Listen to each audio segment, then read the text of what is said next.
grade. This kid by the name of Chris Silverthorne, and he was my sister's friend. He was looking for a bass player at the time. They were into the Killers and stuff like that. I just kind of wanted to join a band as a bass player. After being in For the Moment for 4 months, then Chris introduced us to Ken Leonard. It was my freshman year of college. I was in psychology class. I met this kid I tried to pawn a drum set off on, and he said he had a band, but he's wearing a Disturbed shirt, and I figured, he was in a band, so I tried to sell him my drums. And did he play drums? No. We had Ken come try out. It was phenomenal.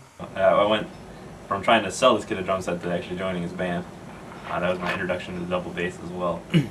I went over to his house, which was pretty close to the college, and we played some music, which at the time I thought was amazing, just because it was like my first rock band. I was used to jazz and funk and all that stuff. It was me, Chris, and Rob at the time. And I think there was this other kid, I can't remember his name. There was a big fallout after a year and a half or so. We played at this limo garage. Set was going really good.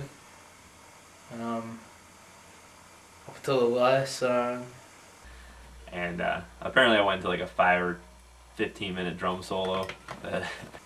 Ken kind of took his solo, and then the guitars were supposed to come back in. After he was done with his solo, he was supposed to do a little fill, and the guitars came in early. They tried to interrupt me on. I don't really remember. I think I blacked out. Ken got really mad about it, but Ken doesn't really get mad, so his way of frustration, I guess, was spoken through drums.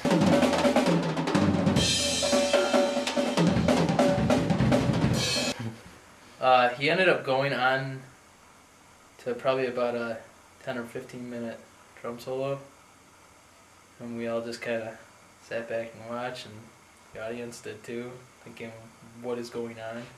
I got real pissed. I just packed up my shit and left. After that, he didn't say one word to any of us, packed up his drum set, and took off down the road. And that was the end of For the Moment. When I first started playing with an actual band, started with the Kaufman Brothers. I started playing with Fred and Chris, and we had just kind of jammed, just had some fun, messed around with some riffs and whatnot. And then we started practicing with Louie, kind of, here and there we practiced, and after a while it just kind of faded out. We started practicing with Ken, because Ken and Chris knew each other from high school. They asked me to jam with them. I think I was talking to Chris Kaufman, the older guy. Never really got too far in that whole band, but, we had a few songs that we jammed out a few times. I think we had 2 completed songs. It just all literally fell apart within like a month, from what I remember.